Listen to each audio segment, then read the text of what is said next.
Mel Ring, who was in World War II as a turret gunner over Europe in some really hot times, and he's going to tell us his experience and his story of his life, and we're just going to have a good time here. So Mel, it's all your deal, and you can do it. Okay, we're on. You're going? Yes. Okay. Well, tell us your name. Mel Ring. Melbourne Ring. That's Yes. your real name. Melbourne is my real name. Yeah. Yeah, but okay, tell us where you came from. Where were you born? I was born in Smith Center, Kansas, What was that? June 3rd, 1923. Okay, and then what happened to you? Well, my parents were farmers back there, Bill and Wilma Ring. I had two older brothers, Lyle and Charles Ring. I lived there till I was about 17. Went to 3 years of high school there. Then we moved to Colorado, and I finished high school in Sedgwick, Colorado. And right after I finished school in Sedgwick, we moved to a ranch on the Sedgwick-Logan County line called the Waterfield Ranch when we come out to Colorado. And my older brother come from California after I graduated in 41, and I went to California with him and worked in a munition plant, making 85 and 105 millimeter cannon barrels. What year was that? That was in 1941 In 41. and 2. And 2. 1941 and 2. Okay, and so then what happened to you? Well, then I worked there, and finally I decided it was time to go. So in December of 42, I went in, and they said they kind of would like to have me go. So I went, and So you volunteered? no. Actually, in a way I did, because the plant manager where I worked, they said I quit. I told him I was going to quit, and he said, you know what's going on? I told him it's time to go. You know, I Yeah. said, well, he said, you'll be gone within about 3 weeks. And it was. I just quit one day, and he called them up and said, well, he quit. And they called me up and said, you better come in. And January the 5th, I left Los Angeles. And then what did you do? We went to Fort Douglas, Utah. And how old were you then? 18, 17? 19. 19, okay. 19 years old. 19 years old, went in the That Air was Force, or what was the Army then? No, Huh? I was still Army yet. Yeah. Yeah. Okay. We didn't. When we get into basic, when we went to Fort Douglas, Utah, and there was issued closing, and got our shots and all this stuff, and then we took a trooper train from Utah to Biloxi, Mississippi, Keesler Field. Okay. Walter, What was the name of that field? Keesler. Keesler, okay. Walter Winchell said that California had Alcatraz, Mississippi had Keesler Field. Keesler Field, okay. Well, that's good, okay. And that's where I took basic, and in about the middle of basic, they either posted it or come around and said, anybody that wants to be a gunner in the Air Force, sign up, and if you pass the physical, you'll be transferred. And boy, I was tired of walking, so I signed up. So you were in the infantry, Actually, we were just straight Army, yeah. straight Army, right, You know, infantry, yeah. yeah. And so then, when we left Keesler after basic, well, then from then on, I went to, the first stop was Buckley in Denver, Buckley Airfield in Yeah, Denver. And there I took machine gun training, 50 caliber machine gun training. And I forget how long that was. That was in 1943, be in June, I think. And then from there I went over to Lowry, which is right close, and took training on the ball turret gunning Okay. turret. We took that, and then from there we went to Kingman, Arizona, and took aerial. That's where we started our aerial training and well, for a gunner they had flashes to identify our planes and the enemy planes, and we went through all this stuff for about 2 or 3 months, you know. And started flying right there. And when we graduated out of there, why, I got a delay en route to Salt Lake City. 10-day delay en route. I hadn't been home. So went home for about 10 days, went 5, 6 days, then caught a train out to Salt Lake, and there's where we picked up the first of our crew. We had our pilot, our navigator, the head engineer, and the head radio, and I was the head armor. We had 5 of them, half the crew. Half the crew was flying. Yeah, right there at that time. And that was for a 17, Yeah, a B-17. B-17, yeah, we had to have. Had you been flying B-17s? No, that was the first time I flew them in Salt Lake. So all the training was done With simulations and stuff like twin that? engine planes. Oh, twin engines, okay. Over the Yucca Flats in Arizona, have you ever heard of that? That's where we Yeah. took they'd pull a tow target, Okay. and we shoot at that tow target. Sometime where they knock a plane down, but I mean, you know. But anyway, yeah. But So were you flying and shooting at a towing target at the Oh, yeah. same time? Oh, yeah. Okay. Yeah. yeah. Generally the old AT-6, they was pulling a tow target along the side of you, say out there, 500 yards or so. And then we was flying along the same way with them, and then Yeah. we just shoot it at it across there, you know. And each gunner had his color of bullets. Oh, tracer bullets. Each color on it. If you got a hit, well, they know. If Oh, and anybody- it hold on the sack on yeah, the. sack. Which Yeah. yeah. Okay. And how did you do on that? I got done all right. I got it. Were you used to shooting as a kid? Oh yes. So you were shotguns. Yeah. They said that a lot of the people who were used to hunting and doing that shooting, they were the better gunners because they knew how to lead and do things like that. Yeah. So- Well, we went through that in gunnery school. You went around a track in a truck, and then you had your target areas. You know, you'd have a low target, high target, and all this. You know, as you're going around. And I think they went at about 30 miles an hour or something like that. And you sit there with your 12 gauge gun, and they was going 30 miles an hour, and you was shooting them as you go by. They'd throw them out. Was that right? Yeah, that's where they. Clay pigeons and stuff? Yeah. Is that's that what- right? Yeah. Oh. Just like on a track going Yeah. around. Okay. Yeah. So anyway, then you got your crew, and where was it? In Well, we finally picked up the rest of the crew in Rapid City. Rapid City, South Dakota. That's the first time we formed a full crew. And the pilot, on the first takeoff, we went out to take off in Rapid. And of course he had a guy with, another pilot with him. We didn't have the co-pilot at that time. And we were sitting in the radio room. He called up the radio, head radio. He said, "You tell the rest of the boys," he said, "I'm doing a blind takeoff on this. Never been on the runway before." He said, "I think you guys ought to have a little confidence in me." Oh, he's And going to he do pulled- it under the hood, yeah. Yeah, they pulled the curtain. Pull the hood, yeah. Yeah, and that was the first time we rode with him, yeah. Did you have the same captain or same pilot with you most of the war? All the war. All the way through. So you guys were all the way through this same All crew? except one guy. One And guy. we replaced one guy Okay. on this here. He just didn't fit with the crew, and we asked he be replaced.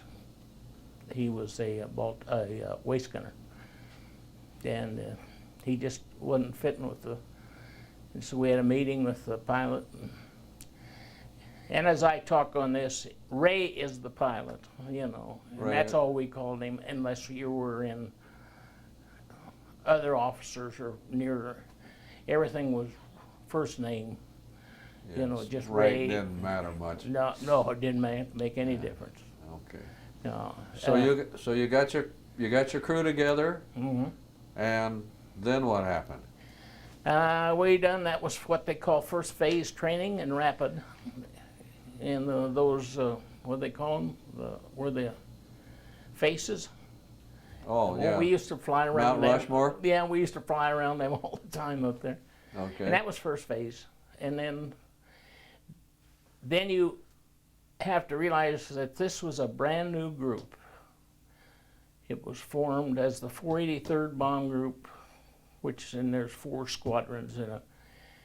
And when we left Rapid, we took a full trooper train.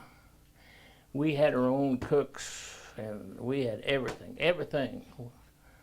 And that when we went overseas, the flying people took the plane, their plane, but the cooks and the ground crew and the headquarters, everything, they went on a big convoy.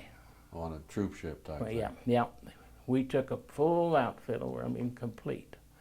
Now so you got how many planes would that be total? I'm not sure, Dr. many? Edith.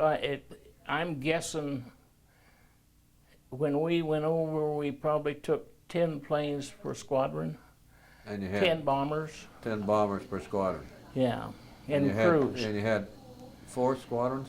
4 squadrons, yeah. So you had 40 B-17s. Yeah, when we went in, but they took the planes away from us when we got there. Oh, they did? Yes, we had a brand new plane. It's a G. They call them Gs. That's the latest model. And they took our plane. When we landed, they just, an old boy in the Jeep got in front of us and said, "Follow me." And we went and parked, and they took all the arming plating off of it. They never left any arming plating on the bombers. They didn't, huh? No. To lighten them up? So we could carry more gas and more bombs. Yeah. Is that right? Yeah. And so the first 2 missions, see, we didn't even have a field when we got there. We had to stay with another group was there. So we And that was in Britain? no, Italy. Oh, this was in Italy. Okay, so you went from Italy, yeah. you went from the States right to Italy. Yeah. And what was the name of the Italy? What was the name of the place? Foggia, Foggia? Italy, Okay. is where we was close by, yeah. And so they had to go over and fix up a mess hall and headquarters and in an old barn, and I don't know. Well, we was right up close to the lines all night long. You could hear the guns going off at Anzio. At Anzio. Yeah, we was moved right up in behind at that time. So you were about halfway up Italy is about where Kind of down in the boot, down in the... Down the boot, Yeah, okay. down in the boot there, in there, Okay. and in there. Yeah, So you guys landed in your plane, but then they took the plane away Yeah. from you. yep, took the plane away from What us. happened then? Well, we had to go to some ground school over there, and I met a good friend that I knew, and he was with another group at that. He got transferred somewhere or another. And I was in the mess hall line about the first day we were there, I think. And I looked up in front, and there was a big line going into mess hall, and I thought, boy, it looks like old Sammy. I went up there, and it was. And boy, he didn't look too good. And I asked him, I said, "How's it going, Sammy?" Oh, he said, "All right." Pretty quiet. I said, "How is it?" "Well," he said, "it's pretty rough." But he said, "You'll make it." But he said, "It's pretty rough." Now, what was he doing there? Was he, He was a an gunner. air crewman? He was a gunner on a different group. Yeah, okay, He was. That's where we was staying at their air base till we got ours going. okay. And I ain't never seen him again after that. Oh, So whether he, but I take that back. I did when I went to Rest State in California. He was there. okay. But yeah, and then they give us after so long a time. I don't know. April 12th, we threw our first mission over. What year? 1944. Okay, April 12th, 1944. Flew the Took first. off and flew your first mission. Yep, over a cement factory. there wasn't hardly any anti-aircraft gun, and we got it figured out. This is going to be an easy deal over Yeah, here. really a snap, huh? They give us that first run, and they really was nice. After that, well, Was that in Italy, or was yeah, that was in Italy? split Yugoslavia Okay, was the that was the target. that was the target. Yeah. Okay, But we thought, boy, if it's going to be like this, we're just going to have a lot of fun over here. But so you didn't have any anti-aircraft to speak of? yeah, And no fighters. no fighters, nothing, huh? Yeah. But it didn't last, did it? Didn't last long. No. Okay. So then what happened after that? So you got your first, you guys kind of got your first deal in? Yep. Then we got ready to fly. Then, you know, they give us another plane. They give us a sister ship. We flew 044 over, which is the last three numbers on the tail. Okay, And they give us 043, okay. this sister ship. Was it a pretty new plane? Oh, yeah. Yeah. So, All the planes are new, pretty yeah, new. okay. Except that first flight or two that we flew, the Fs, the B-17F, which didn't have a chin gun on it. They were pretty well shot up when we flew them. I mean, they'd been used, you know. But yeah, we got. Then we started flying, and the first mission, then the next mission I got down was April 29th. Now, all the missions were just about the same. I mean, you could do wherever you wanted to, you know. So I just picked out a few of the missions, kind of the highlight thing, you Okay. know, the ones that, you know. And I was very lucky I kept a diary. So sometimes I didn't write down where we went. I don't know, get a little nervous, and I guess must have just said, oh, we went on a mission today, and all along, that was it. But Probably tired. yeah. Probably tired, you know, and under stress. I mean, man. So on April 29th, we went to France. We picked up about 40 holes, and the top turret, Steve Knight was the top turret head engineer, and he got hit up in not personally, but the turret got hit. And my turret got hit, and it set off a 50 caliber round. Your guns were right about here, kind of like this here, and then your shells were chains that run around in front of you right up here. And it hit and set a shell off right in front of me, but didn't bother me any. You know, I could smell it. You know, I knew it well. It locked me up on that one gun. I couldn't do anything with it. But No, wait, not to interrupt you, but when you got in that ball turret, how did you get in it? Tell me about that a little bit. well, you get in 10,000 feet. We went in. You went up to 10,000 feet. Yep. And then you crawled into the turret. First, when the plane took off, I was head armor. I went in before I got in the turret. I had to go in and arm all the bombs, pull the wires on all the bombs, arm them, get them ready to go. Okay. And then the pilot Ray that generally radio back to the radio room, because we weren't on intercom then, we didn't have to be. And Korchak Jim was the radio man, and he'd holler, you know, 10,000. And then we'd all get up, and then I'd go in and roll my turret up like that. I point the gun straight down and open the door, and then just kind of drop in and fold your legs up. And then you had a belt that went back behind you here. You snapped it, and then you locked the door. So you were hanging down below this airplane in this plastic turret Yeah. with these 250 caliber machine guns with all the ammunition Yep. running around you, right? Yep. Okay, pretty wild. And then How many rounds of ammo did you have in there? enough for 1 minute. 1 minute, is that right? And 800, I think 800 rounds for each gun. And they rolled out about 850 a minute. Wow, is that right? So so everything was short burst. You could just take a gun barrel on a 50 and bend her down like that. If you held on to it, it'd just melt down. Is that right? Just burn them up. Yeah, just burn them up. So you just touch them off. Oh yeah. And that would be it. Generally, when we got in the air battle,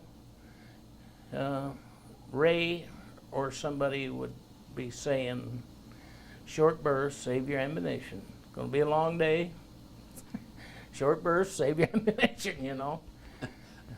Don't shoot till you see the whites of their eyes, sort of thing. Yeah, that's right. Right. Oh, we'd get them out there 1,000 yards, you know, and we'd turn around and look at them and give them a burst to let them know, say, "I see you," you know. Yeah. But on one of the stories on the ball turret, we,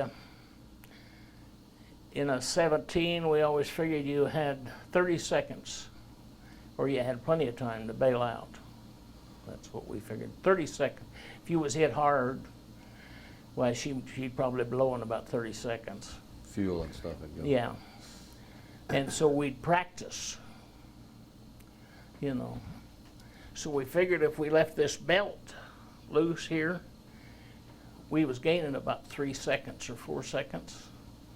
So we got the ball turret gunners to get talking to each other. We'd say, well, we're going to leave the belt off and then give us a little more, get out of here.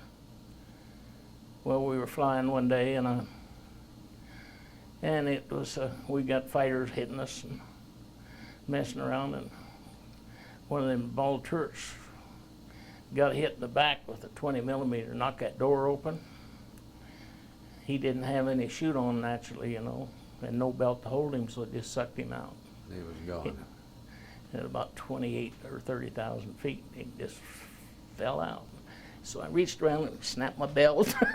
Well, Changed your mind. I changed my mind again. Okay. Yeah, you told me that story. Okay. Yeah. So you got in there, and then you flew the mission in there until you were out of To back and contact with the enemy. Yeah, got back out and down at least 12,000. And then you got out of there. And then we. Now, what did you do? Because when you're above 12,000, you need oxygen. So did you have a mask you wore? Oh yeah. Hooked on here like this. Yeah. And what about for warmth? Because it's cold. He did had a regular looking like a vest suit. Well, it was so if we got knocked down, you know, we had to bail out. It was heated on the inside. You plugged it in, your feet, they plugged it in, and them wires kept you warm. And then you carried a 45 underneath, strapped underneath all the time. You carried that with you. And if you bailed out, you're supposed to, when you go down, then you take the heating out of the suit, and you got a nice looking suit, you know. Oh, yeah. Kind of a, well, didn't look the best, but probably was all right. Yeah, sure. But you had to get out of the turret and put on a chute if you had to abandon that plane, is that Right. correct? I had the harness on, though. We had to harness on, all but I you had to do still, was snap but you had it. to put on the pack. I just snapped the pack on. Yeah, That's okay, all. okay. But And still they- took time. Yeah. Plus, you don't know how you're getting slammed around and everything. Yeah. What's going on? You never had to bail out. No. I've got one day in there, I went to the door and opened the door. Got ready. Yeah. Okay, go ahead. Excuse me. I get to ask you questions, and okay, that's great.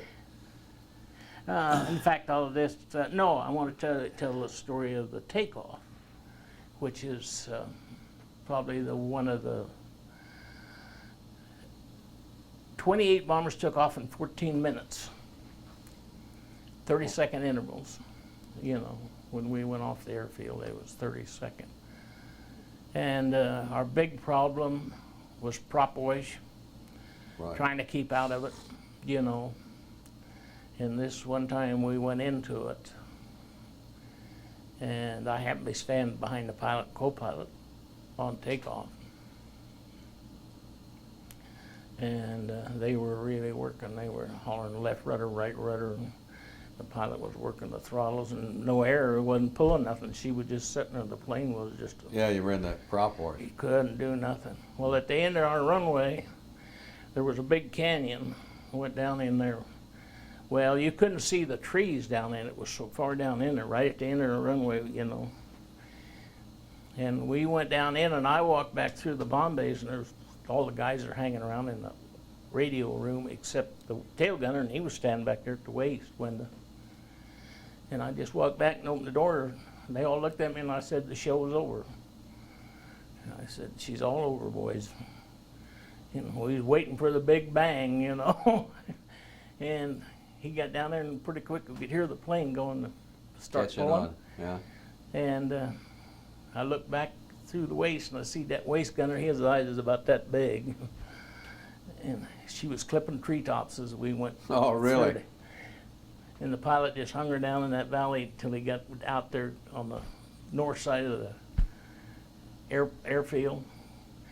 And of course, all the field, everybody, tower, everybody was waiting for the bang, and he brought her out over the field and just rocked her back and forth like that. Show them off. And our ground crew was down there throwing their hats in the air, and Wow. we went on.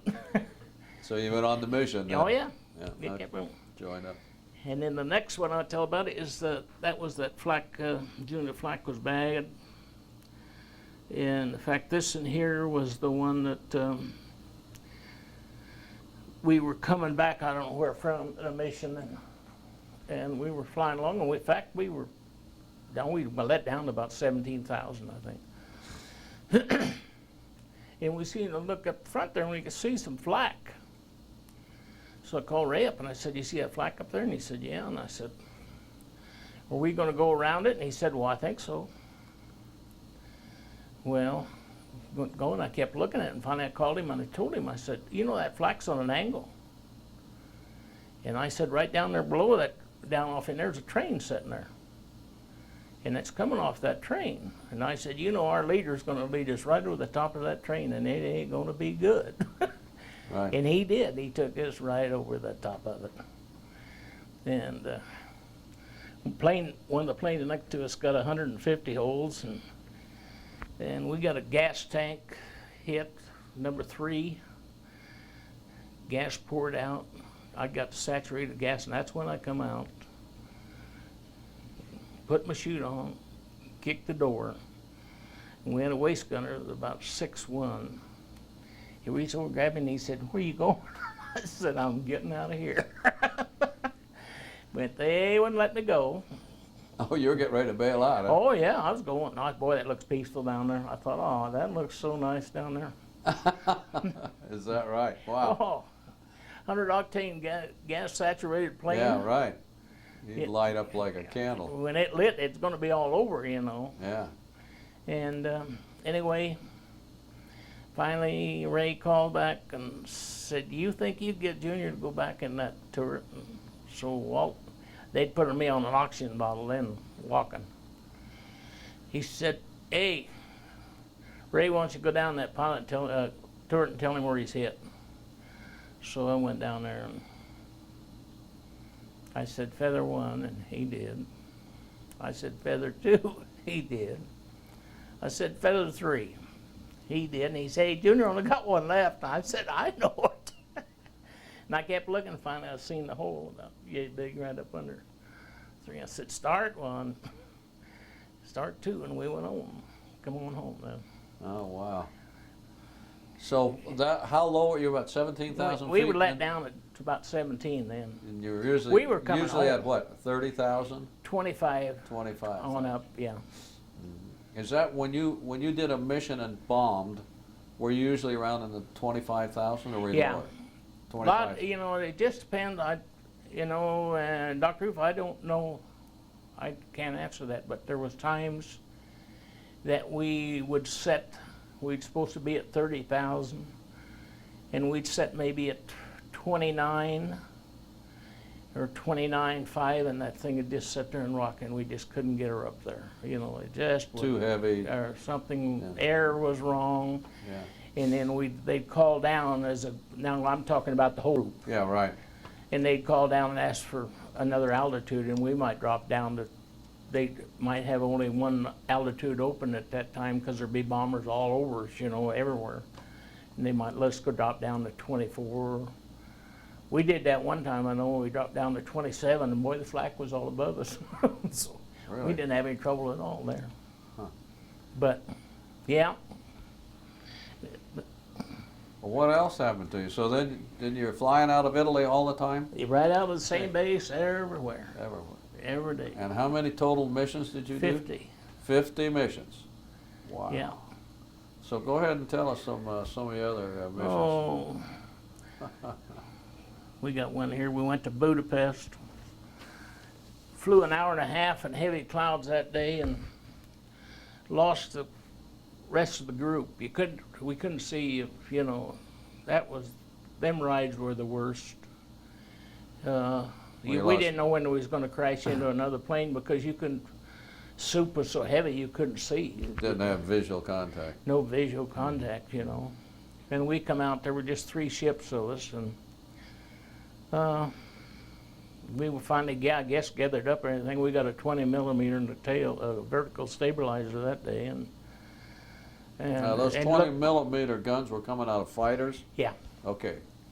Yeah. So, and the Germans? Focke-Wulf 109. I know the Messerschmitt 109, the Focke-Wulf 140. Okay. Worst fighters was Hermann Göring's hotshot Yellow Nose Squadron of 140s. Them guys are good. Really? They were good. Boy, they'd get down in there. They'd come down and make a dive at you and then come down underneath and just take that old plane, just roll her, and that old wings is just sparking. Is that right? Coming right up at you. Wow. And they were good. But anyway, and then that day they tried to drop bombs on us, which they did several times. Drop bombs off the fighters? The fighter drop way over the top of you. And drop a bomb on you? Drop a bomb trying to hit the bombers. With Is the that bomb. right? Oh, yeah. Wow. I never heard of that. Oh, yeah. They done everything. They Yeah. drop it So through. you didn't have, so the bad part about it, lots of times you didn't have fighter cover. Right on the go, we were weak on fighter cover. And then sometimes we'd get so far in that, you know, they wouldn't pick us up till later. You know, we have with them 9-hour flights, you know. Yeah, they didn't have the range. But the P-51 got so that the wing tanks, they could go a long ways then. Yeah. And that's what really started saving us, you know, that when they got the wing tanks on the new 51s, they were really a great fighter, they was. And they. So those fighters would cover, where would they be, like, let's say you were cruising at 29,000, would those fighters be above you, with you? They'd be all around you. Just everywhere, huh? Yeah, you never know, you know. And then if the fighters showed up, they'd chase them, go after them, you know. Yeah. And, and sometimes the fighters couldn't stay as long, you know, they'd have to turn around and go back, you know, especially if we peeled off the target. One thing about it, you went into flak, if it was heavy flak, you didn't have to worry about German fighters. They wasn't stupid enough to fly into that stuff. Yeah, they'd stay out of their own flak. They wouldn't go in our flak, you know. Yeah. They'd wait for one of our planes to get hit, and then they had a ruptured, you know, crippled duck, and then they'd go after him. Yeah, pick on that. Yeah, and down he'd go, you know. So, yeah. Okay, so, but now you told me about a couple of disastrous forays that you were sent over, and I think it was on the oil fields. Oh, yeah. Pelosi oil fields. Plus, well, yeah, they. You don't have to skip ahead. Just tell me what. Yeah. You and I were talking in the past yeah. about that.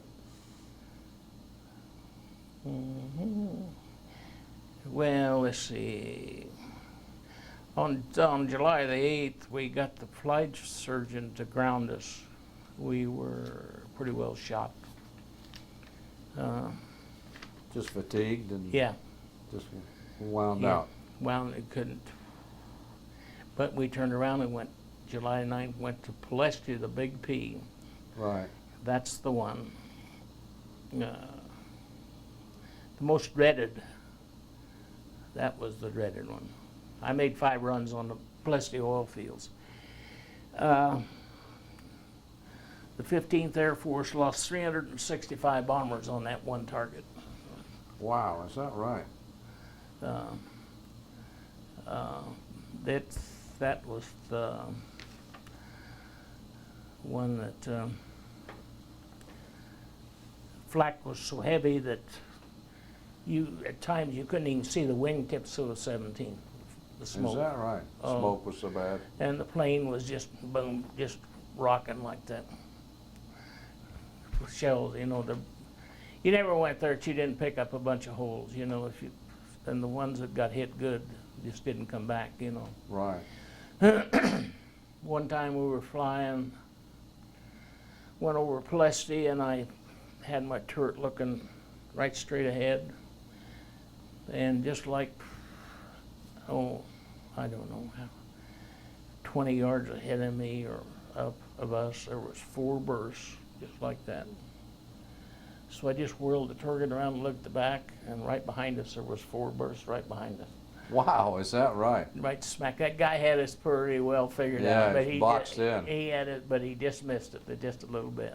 Wow. They'd have hit it, you know. And how high were you then about? We'd probably run on Pulaski. We run as high as we could get, probably. Is that right? 29, 30, something like that. And they were still popping it up there. Oh yeah, oh yeah. They had good guns. Yeah. They, yeah, it was. But the Pulaski was the dreaded one. And then I suppose we should go to the Menigen run. Menigen, Germany.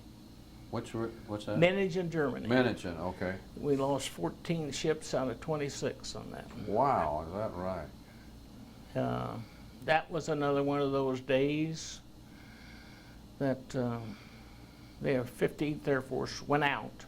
We went out, you know, and hit clouds, heavy swoop, and flew in them things and flew in them things. And somewhere they called back the 15th Air Force, and we missed it. You didn't get the call back. We didn't get the recall. Wow. So we broke out of the crowds. We formed up again. Everybody had to pick, because you know you have the lead box, then you got high box, then you got Charlie, and you got low box over here. They flew a diamond.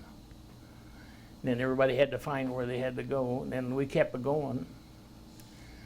And we got the little town, what was it, Bucklow or something, Germany. And a little while before we got there, somebody said, "Look at all those bees at 3 o'clock." And so I turned around and I said, "Boys, them ain't bees." Them are all German fighters. Yeah. And there was 200 of them. Took us on. 200 fighters. Took us Jeez. on. Wow. Supposed to be the biggest air battle the group fought over Europe. Yeah, we never turned back. Of course, the Air Force never turns back. They just keep on going. If you knock at only one plane, he'll bomb, you know. But anyway, we fought them, and that was another time when they was saying, "Short burst, it's going to be a long day." Short burst. Okay. But we got 7 fighters, our plane did, and Wow, is that right? 3 Probos or 4 Probos. You had to see them blow up or crash. Well, you ain't going to see them crash at 28,000, you know, so they had to blow up. But they, that was the one that, you know, went back, and that time they did let us stay on the ground for a while. What mission number was that for you about? I don't know. I'm guessing it had to be up around the 40th, somewhere in there. Yeah. Maybe a little more than that. You were pushing your luck. Yep, really was. Yeah. Oh yeah, right. Yeah, that's another story.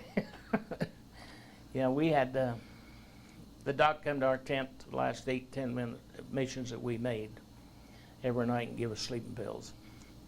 They were flying us hard.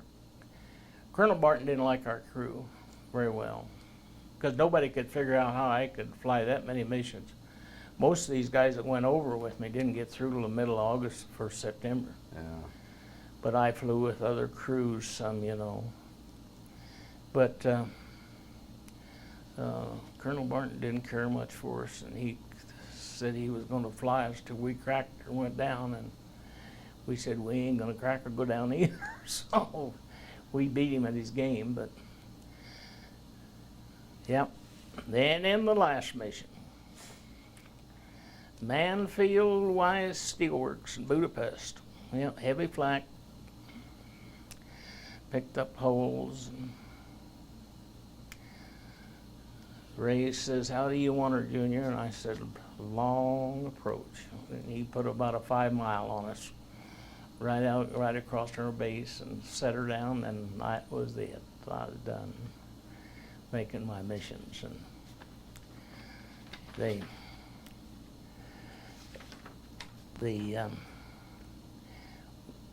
I was the first flying personnel to finish in our group, and then Colonel Barton told me they sent word over with the flight surgeon and the chaplain and said, "You're going to fly 10 more." Well, you can imagine what I told him. Yeah, right. Well, the flight surgeon said, "Sarge, you can't do that. They're going to break you." And I said, "You know, I come in here a private. I can go out one too."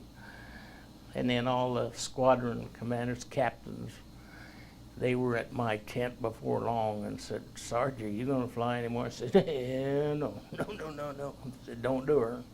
So they finally got a hold of 15th Air Force headquarters and told Colonel Barton, "When you fly 50, you can go home." So he had to give up then.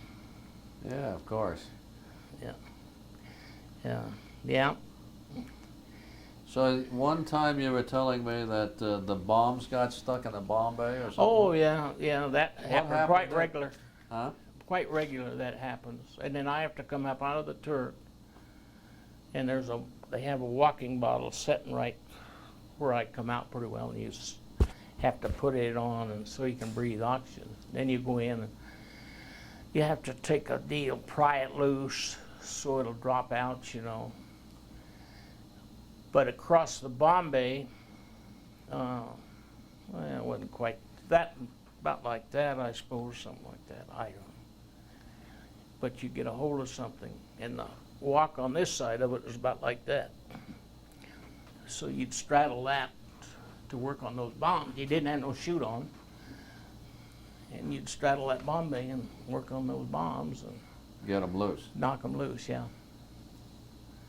And was that, of course, they were supposed to come loose when you're making the run, so. Yeah, but they'd hang up, what we call hang up. Right.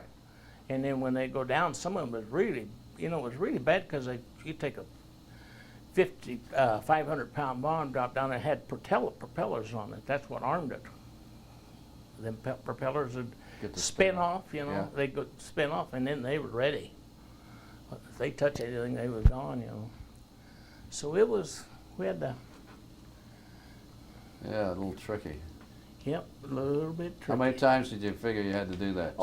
Probably 6, 8, 10 times, something Yeah. like that. They was always hanging up in there. Yeah. The worst to hang up in there was clusters. I've had to pull them out. The clusters, they're the small ones. There's a whole cluster of them. Fragmentation. And they was, in fact, we about got bombed that day that we were doing it, got bombed by fragmentation. The top turret looked up and told the pilot, said, "Bomb days is open right on top of us." Oh, another plane? Another plane right on top of us. I bet he wasn't 200 feet above us. Really? Had clusters, and if he'd have turned loose, it'd been bad. Yeah, I guess so. Yeah. Wow. But, yeah. They, one of the things I haven't told yet, about the last 8 or 10 mission, I had to be held down on takeoff. Nerves kind of went bad. Yeah, but the tension got to you. And so we'd sit down in the radio room, and I'd sit in between the waist gunner's legs, and he put his arms around me, and down the runway we'd go, and time that plane got up to about, I was all right after it got up to 3,000 or 4,000 feet, you know.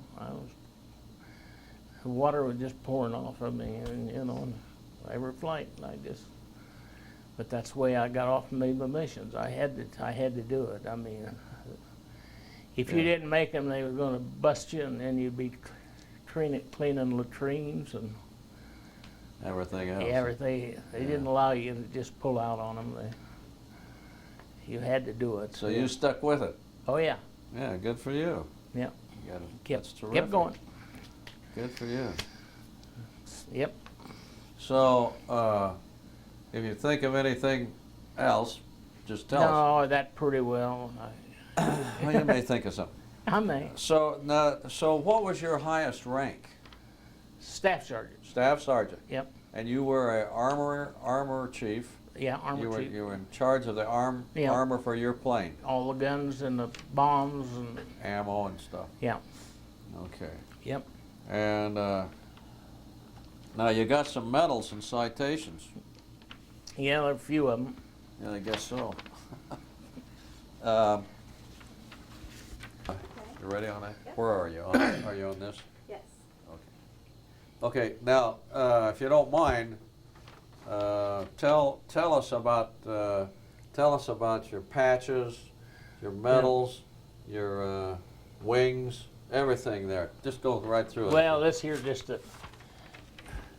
It wasn't. We weren't Army Air Force. We were Air Corps, Army. At that time, they didn't have an Air Force. Right. A separate unit. We were regular Army Okay. Air Corps. That's the patch for the Air Corps. And this is the 15th where we flew out of. This is the armament patch, head armor. And the wings, this is the gunner wings there, and this is the crew member wings there. And then over here, the DFC, Distinguished Flying Cross. This is the Air Medal with 4 oak leaf clusters. Now now that's a high honor, you know, and you earned it. I mean, Yeah. there's no question about that, Jesus. What does a oak leaf cluster mean? I've been awarded that Every four time. more times. 4 more times. Yeah. I've been awarded it 5 times. So What does citation say? Do you remember? No, I don't. It's For wrong. us. Yeah, okay. That's all right. Probably said you. And then you got the flying cross too. That's a very Yeah, high yeah. honor. Probably they just said on there, you're still flying, huh? Yeah. Jesus, About yeah. all. Okay. Yep. And the rest of the one list on the over here is the good conduct, and the next one, American campaign, European, African, Middle Eastern. Is this in here with 2 stars on it? Now, were you in Africa? No, they pulled into Italy. We'd come in when they was just When getting you into made it? Italy. Okay. Yeah. And then the next one, World War II victory. And then the next one is a combat commercial Commendation. medal. This in here. And then the overseas medal and the U.S. Army medal. Okay. Down here is the ruptured duck right there. They only give that till 1946. Oh, is that right? I didn't realize that. They call it World War Honorable Service pin. And Yeah, we call it the ruptured The duck. ruptured duck. Yeah, that's right. I remember that. Yeah. Yep, the ruptured duck. And they only gave that until when? 1946. 1946. They Okay. quit issuing that. Yeah. Okay. And there's the Presidential Unit Citation. So they, And your dog tag. yep, Okay. dog tags. And your Yep, staff staff sergeants margin. and your stripes. Yeah. Well, that's impressive. That's impressive. Yeah. Boy, that's terrific. Yeah, my son Terry Ring and his wife cousin was a colonel, retired colonel, you know, in Phoenix, was bound that they'd get this for me, and Oh, they yeah. went to a lot of work to get this done. That's wonderful. And I really appreciate it. They was, Yeah. Boy, Yep. that represents a lot of tough times, a lot Yep. of bravery. Yeah. A lot of real stuff. You know, though, people ask, was you scared? Not really. No, I would say not really. Especially once you got in the air, you just, I don't know, it just seemed like another job. I give them a billfold to the ground crew every time we flew. We give all the stuff to them. They said, well, you know where to mail it. But the nights were the worst. When you were down. The nights were the worst. Not knowing where you were going the next day, or when the flight, if you were listed to go out the next day, where you were going, how hard it was going to be. That was the worst, probably. Because you knew some runs were really disaster. One, like the big Palesti runs, Yeah. And that's when it got to you. Yeah. That's why the doc had to give us sleeping pills. We were laying around smoking cigarettes at 1, 2 o'clock in the morning and talking, Yeah. In fact, some of our crew, they'd wake up and they'd be crying and saying they didn't want to die, and there was no sissies. It was just, that's the way it was. Yeah. And all you guys were no older than 20-some years old. Most of them was in their 20s, yeah. Yeah. How old was Ray, the pilot? That little old boy, 23 years old. 23. And he had more guts than a Missouri mule. Yeah. He could really fly a plane. And yeah, I think, I still think about it. I talk about it. In fact, the other day I was talking to somebody about it.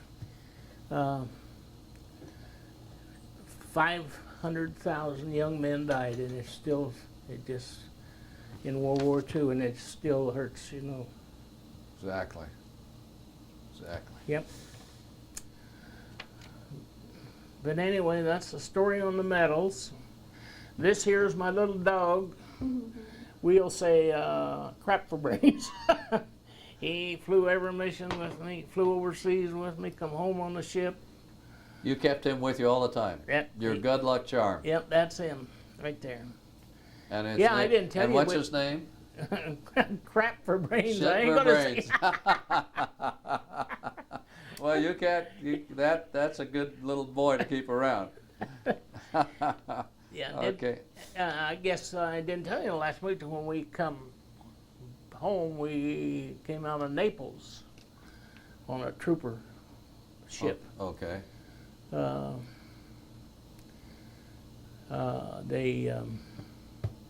She was full loaded.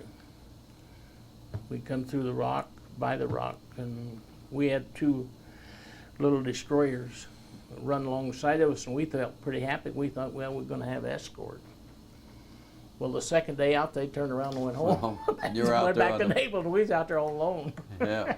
Were you by yourself? One ship? Yeah, one ship made a run for it. Yeah. Wow, is that right? Yeah. How many guys were on that ship? Oh golly, there was Several thousand. You could only get 2 meals a day.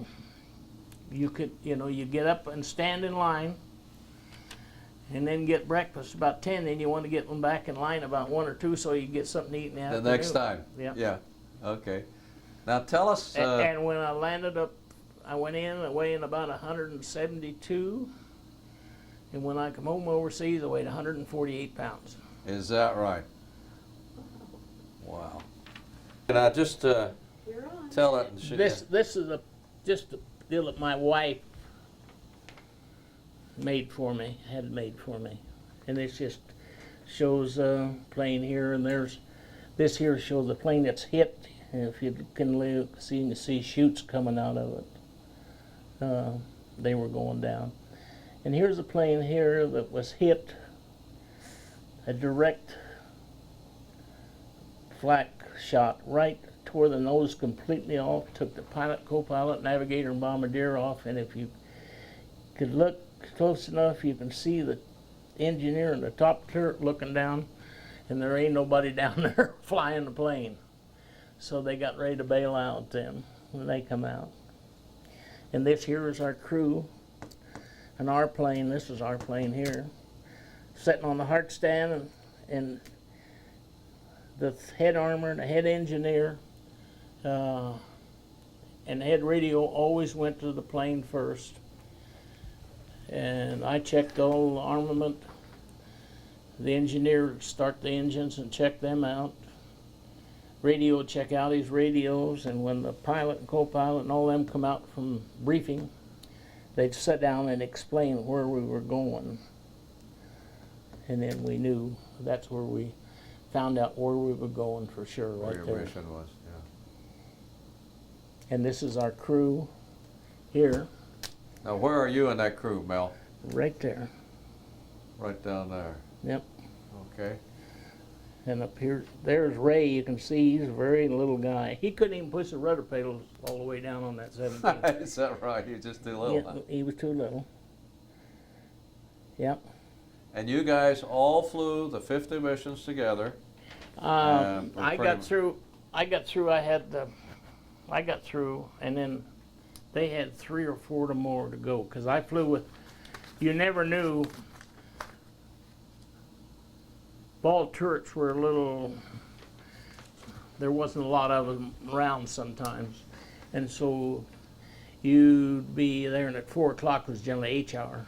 That's getting up time, and they would holler in my tent, you know, Sergeant Ring, H hour, you have to fly today. So and so can't go, or somebody they haven't got a ball turret gunner, then I'd have to get up and Oh, and replace him. fly with another crew. Yeah. But after I made my missions and come down, I was down, then the pilot, Ray, and the crew asked if I would go to the plane every day with them. So I got up, went out to the plane every day with them, and took the ball turret guy aside and told him what the pilot, Ray, expected of him. And Ray wanted me to tell him that and everything. And they made it through too, so. Oh, how good. But of the original group that went over there, there was only about 20% of the flying personnel made it back. Wow, is that right? Yeah, they just, That's high attrition, isn't it? yep, they were knocking us out pretty regular. Yeah. Trying to keep planes into us and crews. They was bringing new crews every day, and replacement crews, and so, yep, it was but like I said, it's a little bit like being poor. If everybody's poor, you don't know any difference. If everybody's fighting a war, you don't know any difference. That's what it is. You're there to fight a war, and you're no different than anybody else.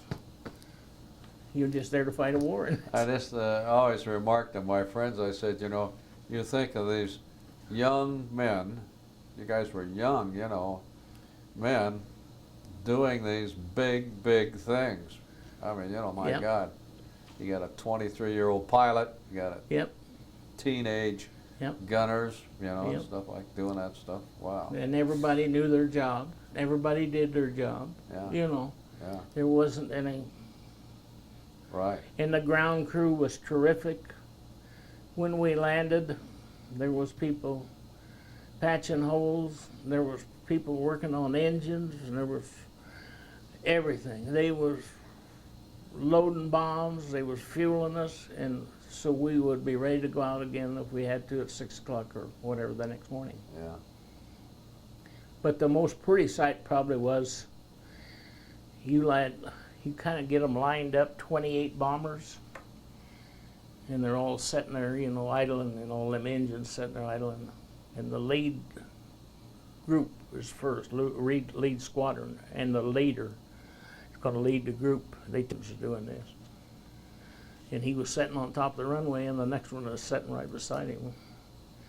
And at the tower, when they shot a flare, Took off. you're gone. That old steel mat we was landing on, you could look down there and it was rolling up in front of you. Was it? Yeah. You're kind of waving Yeah. in front of you? Yeah. Is that right? Wow. And 044 we flew over there was, boy, she'd just take off a runway and just, wow, of course we never flew her loaded. And 043, the sister ship, we'd go down the runway and go and go and go, and when we get to the end of the runway, Ray'd pull up on the stick and say, wheels up. We'd clip grass every time out of there. Now this is just a picture of me before I headed overseas. I had a picture taken, and That's good. and then, from then on, we, you know. And how old were you there? About 19, yeah. 19 years Yeah. old. There's a picture of my high school. I graduated there. That's great. But So then you finished the war up, but you weren't very old then. no. See, what were you? Well, what did I do? I got out in 45, so I was 22. 22 years old, and you went over and won the war, did a great job, survived, and then you came back. And what happened to you then? Well, I come back to, I had a job in California. The guy, when I left there and quit and went to the service, he said, when you get out, you'll have a job. But I didn't want to stay in California, so I come back to Crook. And all the other guys were getting out of the service. So actually I worked in my brother's cafe. He had a cafe down in Sedgwick, Colorado. And I worked there, and I guess we just had a good time for about a year. Then I met my wife. Now, what was your wife's name? Angela Stang was, Stang. Yeah. Okay. Okay. and we were married in November 28th, 1947. We had 3 sons.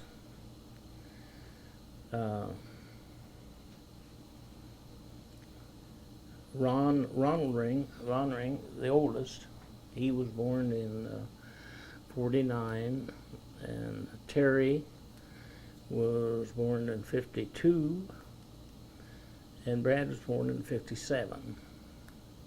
And are those boys still doing things, or what's going Oh on? yeah, they're down there harvesting now, and I'm worked with both Ron and Terry. I work with both of those. Brad, he works for the government in Denver. What's he do? You know, I haven't figured out what he does yet, but he kept pretty busy. I mean, you know, Okay.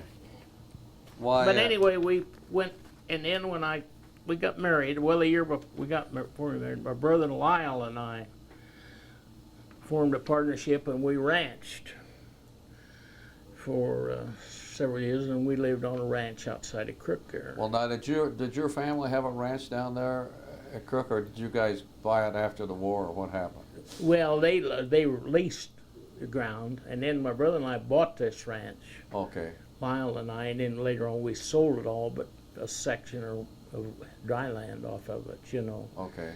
But and then at that time and point in time, it just wasn't making a living for both of us, and the Typical farmer. Continental Oil Company jobber come up, not jobber, agency come up, and I applied for it, and I became the agent of Continental Oil Company in Crook, Colorado. And then in 1978, I bought it. Now I'm a jobber, you know, and I've been in that business for 48 years. And the farm, the ranch, we finally sold it, all the section, you know. But then I lost my sons. They married 3 nice ladies, give me really nice girls, and they look after me real well. How many They give me- grandchildren you got? Give me 7 grandchildren. 7 grandchildren. All right, good. And I have 8 great-grandchildren. Wow. And then in 1996, I lost my wife, and that was probably the worst. Yeah, that's too bad. So- But anyway, we had to carry on, and the kids has been there and really helped me. Oh, that's good. Lucky to have the family that I got. They are a bunch of great people. And that's it, Doctor. Well, you did good. And I want to thank you for making this possible. Well, it's really interesting, you know, and I can tell you that the people we've interviewed, it's always been, you know, heartfelt, and we just have some great people. Yeah. And you've been one.